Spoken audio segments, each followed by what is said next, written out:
7:23 en el territorio continental ecuatoriano, buscando la verdad y abogando por la unidad nacional en pro de la paz y la seguridad en el Ecuador. Queremos dar la bienvenida en la revista de Opinión Democracia al economista Mauricio Pozo, ex ministro de Economía y Finanzas, el economista Alberto Acosta Burneo, de Análisis Semanal. Los invitamos para hacer un análisis sobre la situación económica que va a continuar ahora durante 4 años con el mismo presidente, el presidente Daniel Noboa, que fue reelecto, y uno de los temas tiene que ver con el déficit fiscal. Como Análisis Semanal nos ilustró, se abrió la llave del gasto. El economista Mauricio Pozo, ¿cómo asumir este reto y cómo enfrentar el déficit fiscal cuando de alguna manera se abrió la llave del gasto? Buenos días, gracias Miguel por la entrevista, saludando a Alberto también. Tal vez empezar indicando que si hay algo que podía haberse rescatado durante el año y medio de gestión del presidente, es el que haya podido buscar y concretar un acuerdo internacional y haya empezado a recuperar algunos indicadores.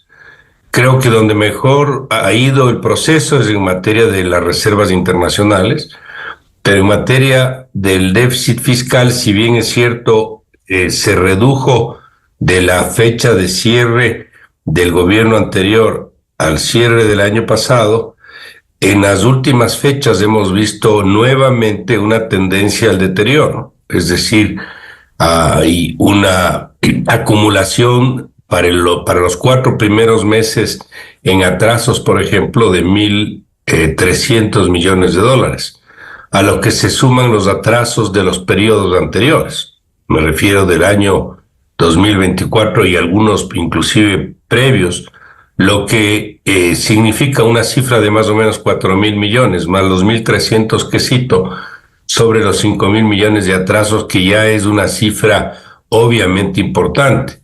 Por otro lado, están incorporados, recuerde usted, ingresos como los que se derivan de la situación de adelantos tributarios, los autorretenciones que se llaman, las contribuciones especiales, y eso está registrado como ingreso permanente, cuando son en la práctica y técnicamente son una fuente de financiamiento. Si lo van a mantener como ingreso permanente, quiere decir que van a volver a hacerlo este año, van a volver a hacerlo hacia adelante, y eso significará en términos prácticos que los impuestos habrán subido. Pero bueno, a lo que quiero llegar es que ha habido una mejora hasta cierto punto, pero en las últimas fechas hay estos resultados, con un déficit fiscal que bien puede ser superior a los 4 o 5 mil millones, en cuyo caso creo yo van a nuevamente demandar en las conversaciones con los multilaterales un proceso de ajuste y un proceso de recuperación de algunos ingresos, lo podemos comentar inmediatamente, y probablemente ajuste de gasto también.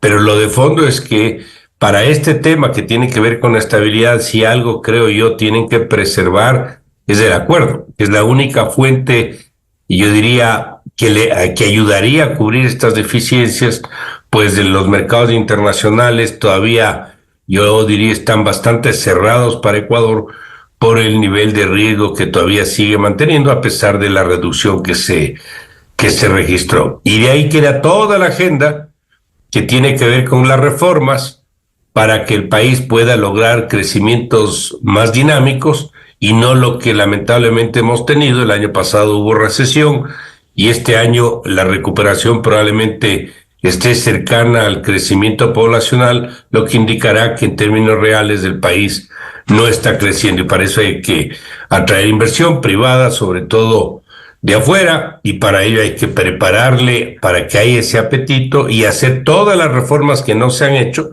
y que lo podemos comentar.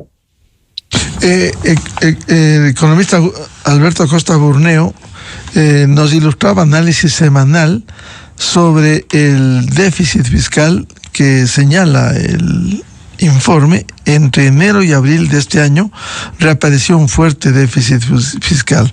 ¿Qué representa eso, Economista Acosta Borneo. Buen día.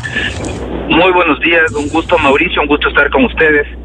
Lo que vemos es precisamente lo que hablaba Mauricio, estas dos etapas del gobierno. Una primera etapa el año pasado, en donde hubo un avance significativo en poner en orden las cuentas fiscales, se redujo el déficit de manera importante, y una segunda etapa que inició este año, donde el ciclo político le forzó al gobierno a caer en la tentación de elevar nuevamente el gasto. El gobierno creó planes de incentivos muy generosos, alrededor de 560 millones de dólares en incentivos nuevos, temporales, previo a las elecciones, para garantizarse un buen resultado electoral. El resultado es que en estos primeros 4 meses del año, el gasto corriente sube en más de 900 millones de dólares. Reaparece un déficit cuando en el mismo periodo, en los primeros 4 meses del año anterior, habíamos registrado un superávit. En estos primeros 4 meses de este año reaparece un déficit de alrededor de 1.100 millones de dólares. Entonces, se nota que hay un desafío importante por el lado fiscal. Lo lamentable es que es tan frecuente en el país caer en esa tentación de decir hay que abrir la llave del gasto para dinamizar la economía. La realidad es que eso no funciona así. Cuando se trata de dinamizar la economía, entre comillas dinamizar, vía expansión del gasto, y cuando no hay los recursos, lo único que lleva es a un mayor ajuste posterior. Es fundamental, y coincido con Mauricio, el gobierno tiene que seguir comprometido en el proceso de ajuste, y hay que tomar en cuenta que este año hay 3 grandes desafíos.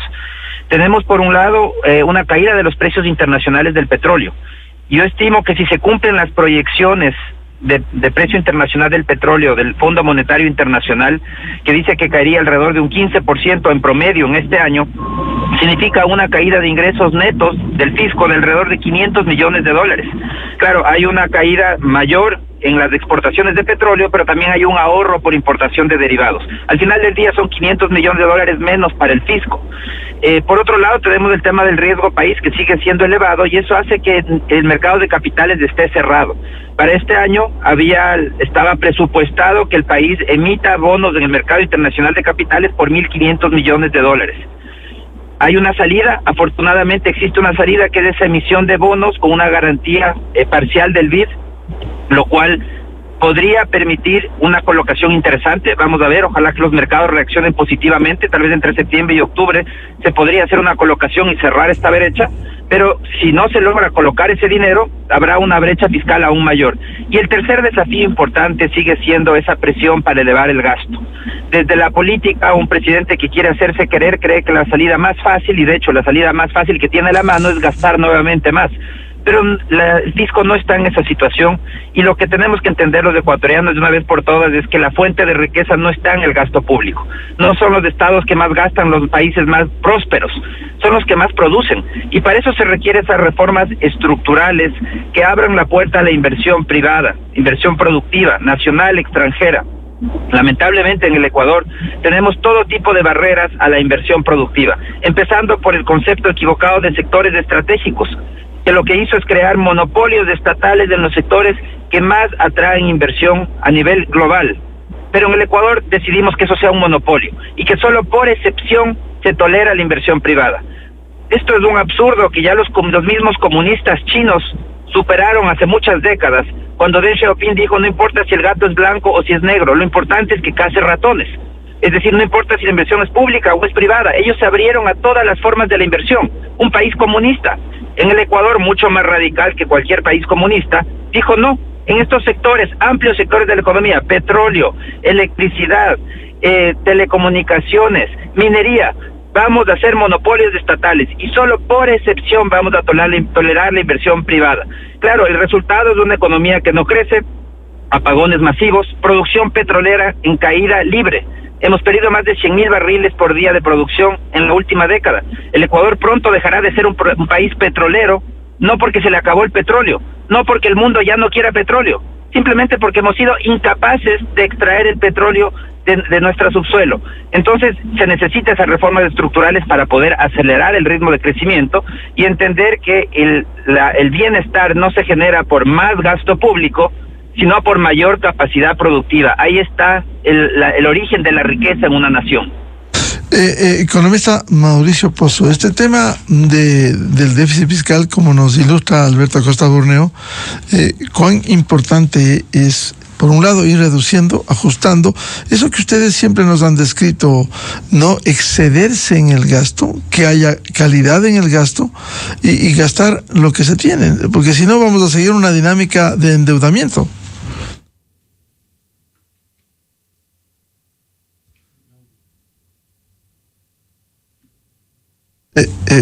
Por favor, el audio, Mauricio.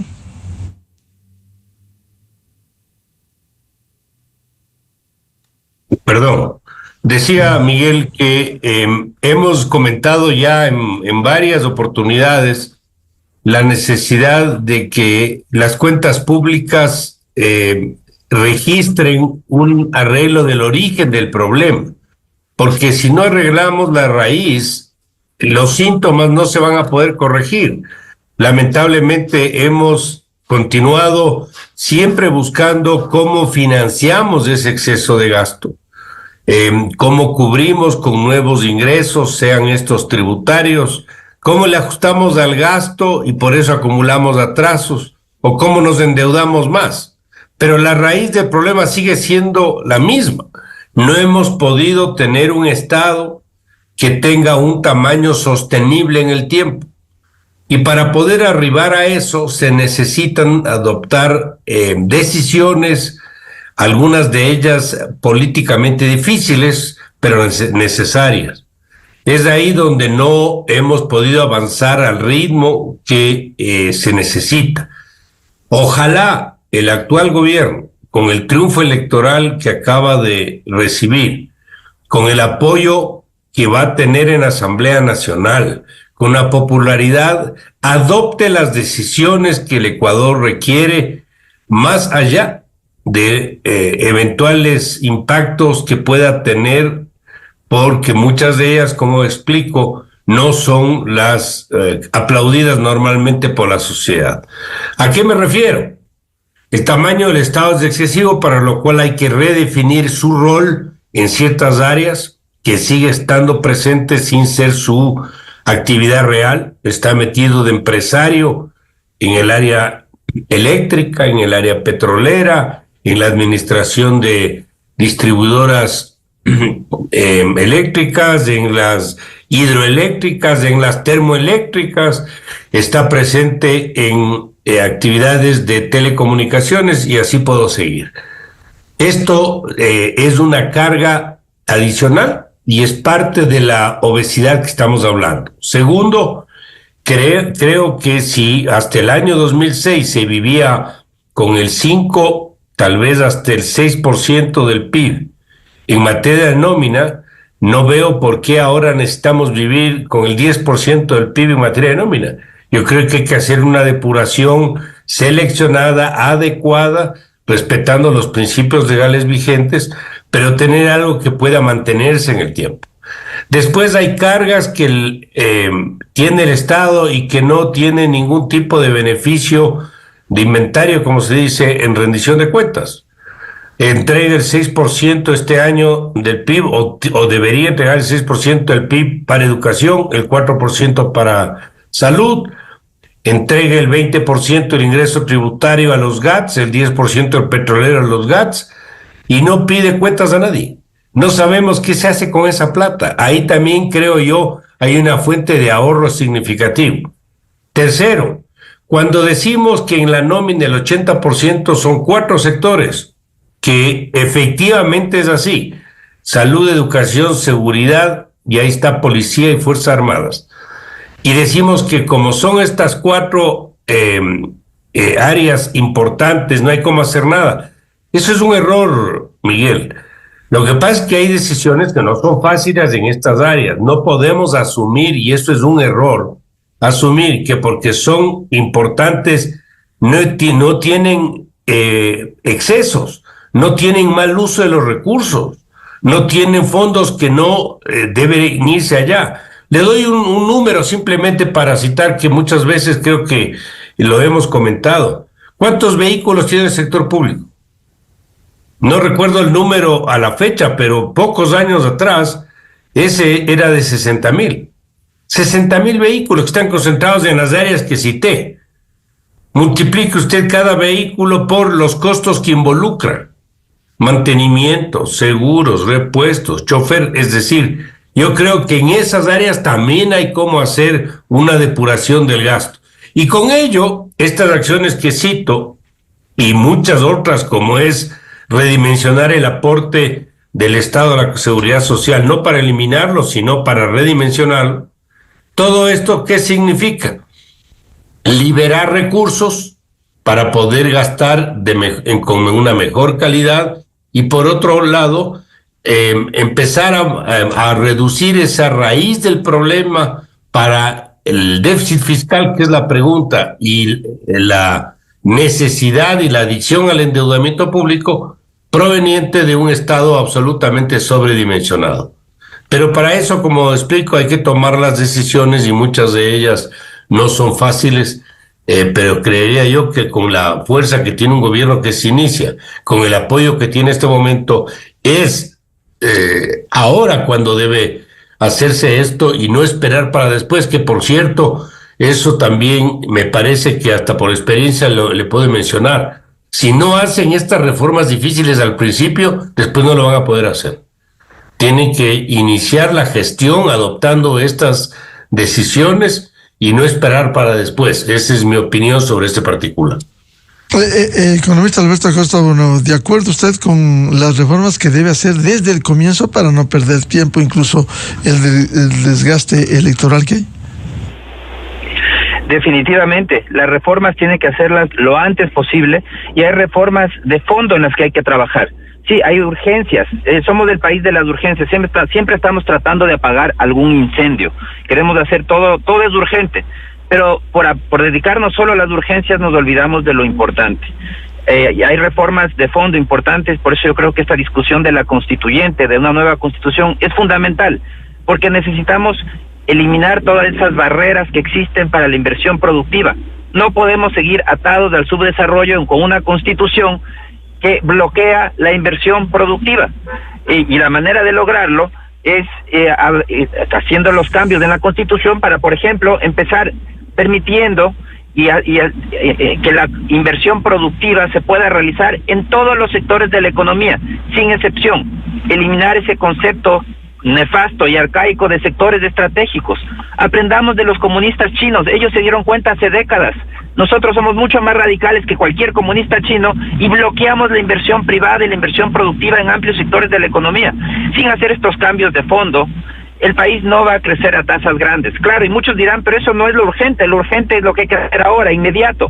Pero es que tenemos que invertir en el futuro, en un cambio que nos permita dar un salto cualitativo, que permita abrir la puerta realmente a la inversión productiva, para no tener que vivir nuevamente apagones de 14 horas por insuficiente inversión, porque el Estado lo que hizo es, a través de la Constitución, dijo, eso es un monopolio estatal, bloqueó la inversión privada, acabaron con el mercado eléctrico, no existe un mercado eléctrico mayorista, no existe precios de mercado, es decir, destruyeron todos los incentivos para que haya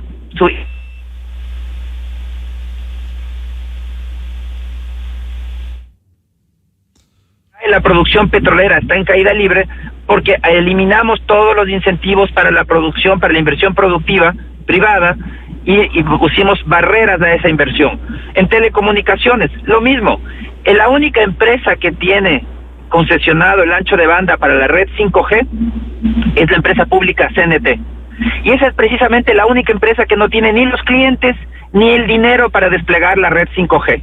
Así es como atamos al país al subdesarrollo. Al resto de empresas no se les otorga, no se les ha concesionado ese ancho de banda. Es decir, por eso es que no se puede desplegar la red 5G. El mundo ya va para 6G, incluso más. El Ecuador ni siquiera ha empezado este proceso con la red 5G. Entonces, así es como a través de estas visiones arcaicas de estatistas se bloquea a la inversión, y estos son los cambios de la inversión productiva. Y estos son los cambios de fondo. Hay que invertir en el futuro, y un cambio de constitución es de esa inversión en el futuro para poder generar un país que crezca a tasas mucho más grandes, que permita generar empleo, para generar bienestar para los ciudadanos. Economista Mauricio Pozo, ¿qué hacer a lo que ustedes han señalado, hechos puntuales como la caída del precio del petróleo, si a eso sumamos la caída de la producción petrolera, un mercado de capitales cerrado y una presión para elevar el gasto. ¿Cómo afrontar estos desafíos? A ver, creo yo primero que tienen que replantear algunas metas con el acuerdo con los multilaterales. Pero esas metas van a estar atadas a acciones. Habrá que ver cuáles son esas acciones. Pero para ir atendiendo su inquietud, a mí me parece que dejar las cosas como están en materia de producción de petróleo no va a resolver nada. Creo que se va a ir complicando el problema. No hemos podido ni siquiera mantener la producción. Esta ha caído. Para ello se requiere el concurso de un privado fuerte de afuera y un manejo técnico, en este caso de la entidad encargada de la producción, que es Petroecuador. Un cambio en la estructura administrativa, me refiero a que para empezar pueda abrirse el capital y poder actuar bajo un escenario diferente, donde uno de los accionistas sea el Estado y haya otros privados de aquí y de afuera, o que todos los ecuatorianos que quieran participen en la propiedad de la empresa, pero lo de fondo es que ésta sea administrada técnicamente y que reciba el apoyo de recursos y de tecnología para que pueda empezar a recuperar la producción. Y obviamente atado a la opción de inversión en muchos campos que creo que requieren este proceso. Eso por el lado del petróleo. Ahora bien, creo yo que esto no es un tema fácil, pero creo que el gobierno le va a tocar buscar un banco de inversión de prestigio que le ayude a un poco diseñar un sistema amigable y de mercado para poder acercarse nuevamente a los mercados internacionales y ver qué opciones existe para dentro de los 3 bonos que quedaron, que son los vigentes a los 10 anteriores, me refiero al campo de la deuda externa con privados, puede verse una figura de alivio fiscal para el Ecuador. Esto tiene que manejarse con pinzas porque esto puede ser mal leído por los mercados en el sentido que se vea una suerte de moratoria o de default, que sería lo peor que podemos hacer. Pero ya empieza a golpear fuerte, sobre todo el 26, todo el servicio de la deuda, tanto en capital cuanto en intereses, e inclusive le diría algo, en la porción que ya es mayoritaria de los multilaterales también ya empieza a generar una presión sustantiva, diría yo. Entonces, este tema de la deuda es otro elemento sobre el que hay que trabajar. Lo que ya dije del tamaño del Estado es otro ámbito sobre el cual debemos seguir. Y hay algo que es fundamental. Si parte de lo que se tiene como reto, como desafío, es que el país entre en un proceso de recuperación y eso se da vía inversión, uno de los elementos que podría ayudar muchísimo es, por ejemplo, una reforma laboral. Perdimos la consulta popular en la pregunta del trabajo por horas, pero me parece que hay que insistir. Creo que las condiciones hoy para consultas son mejores que las que tuvimos antes y yo creo que ahí tenemos un espacio por donde manejarnos. Y el asunto que tiene que ver con el arbitraje internacional también creo que puede ayudar. Entonces, estos son algunas de las acciones, Miguel, que creo yo debería emprender el gobierno para poder mejorar el escenario hacia adelante y ayudar a las finanzas públicas con acciones que le permitan financiar estos nuevos problemas y restricciones fiscales que tenemos en este momento. Economista Alberto Acosta Bruno, ¿qué hacer frente a la caída del precio del petróleo, caída de la producción, mercado de capitales cerrado y esta presión que permanentemente permanece por elevar el gasto público? Bueno, por el lado fiscal propiamente es necesario trabajar desde el lado del gasto. Ahí está el origen del problema. Nuevamente, lo que se ha hecho hasta ahora, una y otra vez, es pasar la cuenta a los ciudadanos. Sube el gasto y hay que subir nuevamente impuestos para seguir financiando un gasto incremental. Bueno, es momento de acabar con ese círculo viciado y ir hacia una reforma en donde trabajemos en la calidad del gasto, limitar ese gasto y acabar con ese gasto inútil, porque mucho del gasto es gasto de baja calidad. Eso hay que estar muy claros, porque nos quieren decir que todos son médicos, profesores, policías. Si todo fuese sueldo de esos funcionarios sería una maravilla, pero no es así.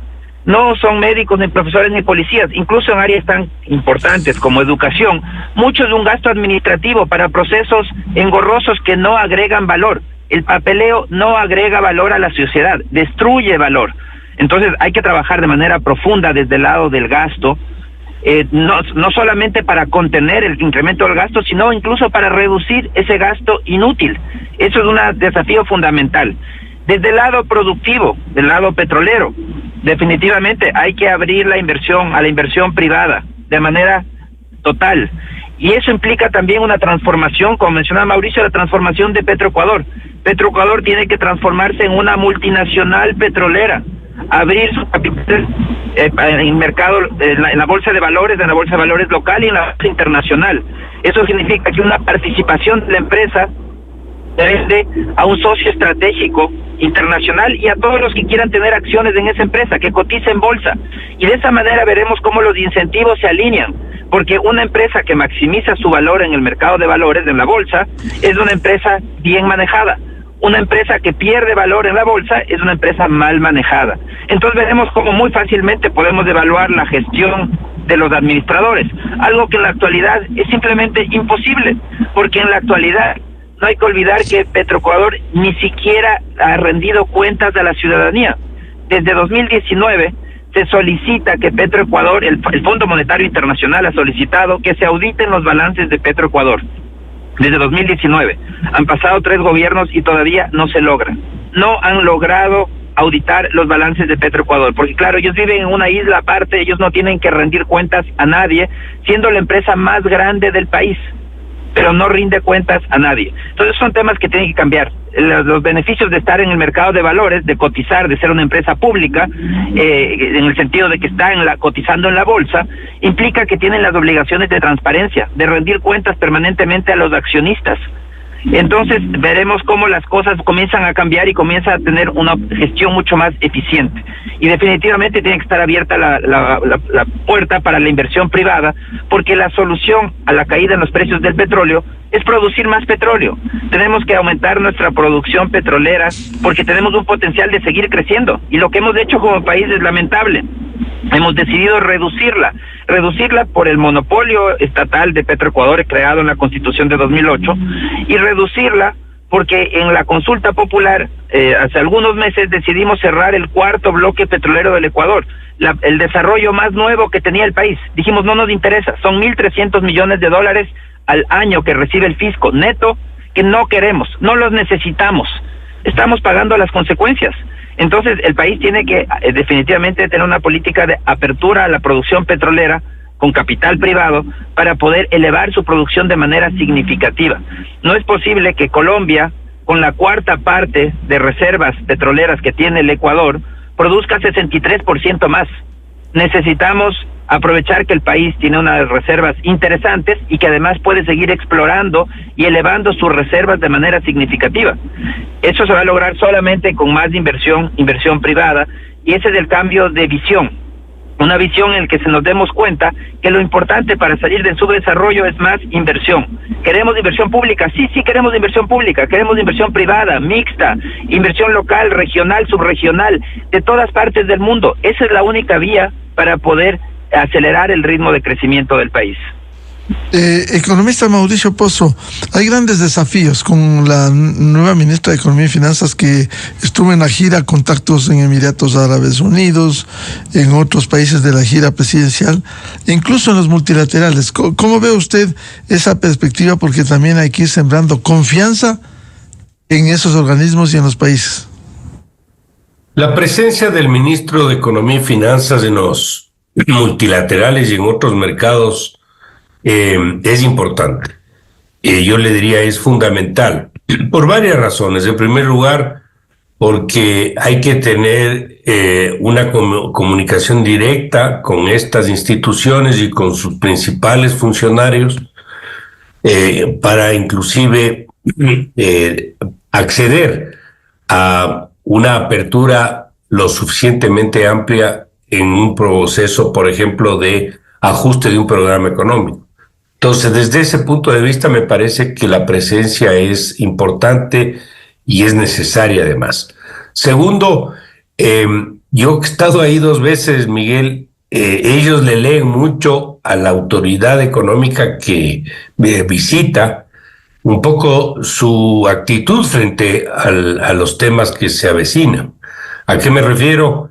A su decisión para ir en una dirección, a su convicción de lo que tiene que hacer, a la fuerza política que debe tener para poder empujar el programa, poder inclusive incidir en las decisiones del presidente.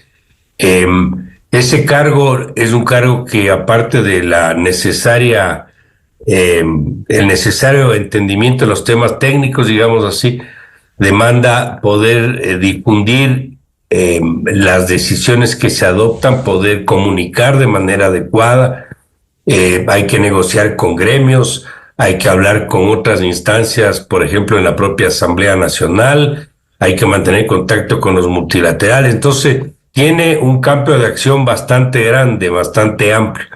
Y por esa razón es bueno que viaje y que haga presencia en estos mercados. Entiendo que le ha ido bien en esta primera visita. Esto es bueno y esperemos que esto continúe en esa línea. Pero este es un tema de tiempo, es un tema de perseverancia, es un tema de hay que verle actuando en la cancha, como se dice. Y esperemos que esto pueda caminar hacia adelante, por todas las aristas que tiene esta función, y ojalá también esto permita la concreción de las visitas, porque allá también son muy diplomáticos, hay mucha apertura, denotan demostración con el Ecuador, etcétera, pero de ahí a que se produzcan los hechos, que venga la inversión, por ejemplo, que venga el financiamiento, que se firme el acuerdo, a veces hay distancias que no son las mejores. Esperemos que esto no ocurra, pero esta es un poco mi opinión respecto a la visita de la ministra. El economista Alberto Acosta, bueno, es importante esto que le preguntaba a Mauricio Pozo sobre los mensajes de confianza a los países y a los multilaterales a propósito de la nueva ministra de Finanzas que acompañó en esta gira. No, es fundamental. Es necesario que la nueva autoridad, que naturalmente genera incertidumbre, porque quieren saber qué rumbo va a seguir, pero esa nueva autoridad tiene que dar certezas. Por eso es que esa visita es fundamental desde el punto de partida. De hecho, lo primero que hizo al ser nominada ministra fue organizar esta gira para visitar multilaterales. Y eso es porque se necesita generar confianza en esos multilaterales, decir, miren, esta es mi política, la política del gobierno, este es el rumbo que vamos a seguir, y que los multilaterales no interpreten, los multilaterales y los inversionistas internacionales no interpreten como un cambio de rumbo, que por ejemplo el país ya no está comprometido con la sostenibilidad fiscal, lo cual hubiese sido muy negativo. La ministra con su gira lo que hace es lograr despejar esas dudas, garantizar que se está siguiendo una senda que se había trazado previamente, y que con ese cambio de autoridad el gobierno no está cambiando de política económica. Por eso es que es tan importante esa visita. Hay que estar muy claros, es una visita que lo que hace es despejar incertidumbres que se habían generado. Pero eso no significa que gracias a esa visita el país se va a volver atractivo para la inversión productiva o la inversión privada. Para que ya veamos una inversión extranjera que comience a llegar de una magnitud mucho mayor, hay que hacer las tareas. Por eso también la gira presidencial este momento es una gira muy positiva. Posicionar al país en el mundo es muy positivo, es importante, pero no es suficiente. Para que eso se traduzca en inversión productiva, inversión privada, inversión extranjera directa, necesitamos eliminar las barreras que existen a la inversión. Y entonces ahí estamos hablando de barreras incluso constitucionales donde decimos no queremos inversión extranjera, esto es un monopolio estatal, los sectores estratégicos. Nuevamente, estamos ahí bloqueando la inversión extranjera y después lloramos, nos rasgamos las vestiduras, decimos ¿por qué los inversionistas van a Colombia, van a Perú y no vienen a Ecuador? ¿Qué no les gusta de Ecuador? Y buscamos todo tipo de pretextos absurdos, como decir es que somos un país chiquito o cualquier cosa de esas. No es verdad, esos no son los límites. Los límites son los límites legales, constitucionales, legales y regulatorios que hemos puesto a la inversión privada, a la inversión extranjera. Invertir en el Ecuador es para valientes, es para los que pueden esperar durante 4 o 5 años para que les aprueben una inversión. Conozco de casos de empresas petroleras que ya están en el país, quieren perforar un pozo petrolero adicional y les puede tomarles más de 2 años sin darles respuesta, sin darles permisos. Así es como funciona la burocracia en el país. Estamos en un proceso de trabar, parece que el objetivo de la burocracia sería trabar la inversión productiva, que nadie invierta. Ese parece que es su rol y así justifican su existencia. Pero lo que están haciendo es trabando el crecimiento, la generación de empleo. Y por eso es que se requieren estas reformas estructurales grandes, importantes, para que invertir en el país sea más fácil, para eliminar todas esas barreras de entrada de la inversión productiva. Y entonces sí veremos cómo todas estas buenas iniciativas de posicionar al país en el mundo, de visitar a los multilaterales, para demostrar la confianza, la seriedad de la política económica, se transforman en resultados, porque al final del día lo que nos interesa es que eso se transforme en inversión extranjera directa, en que siga fluyendo el financiamiento para el fisco, etcétera. Pero eso requiere también de tareas que tenemos que hacer en casa, y esas tareas se llaman reformas estructurales para eliminar barreras de entrada para la inversión privada y para la inversión productiva. Bien, muchas gracias por ilustrarnos en el tema económico al economista Mauricio Pozo y al economista Alberto Acosta Burneo. Temas de interés en la economía ecuatoriana y los nuevos desafíos con el gobierno del presidente Daniel Noboa. Muy amable, Mauricio y Alberto. Muchas gracias. Siempre es un gusto. Muchas gracias. 8 de la mañana en el territorio continental ecuatoriano. Vamos a una pausa y ya volvemos. Diálogo previsto con el consejero del Consejo de Participación Ciudadana, Gonzalo Albán, para hablar sobre el nuevo reglamento para designación de autoridades aprobado la semana anterior en el Consejo de Participación Ciudadana. Desde 1984 con Gonzalo Rosero. La revista de opinión Democracia. Siempre líderes, siempre confiables.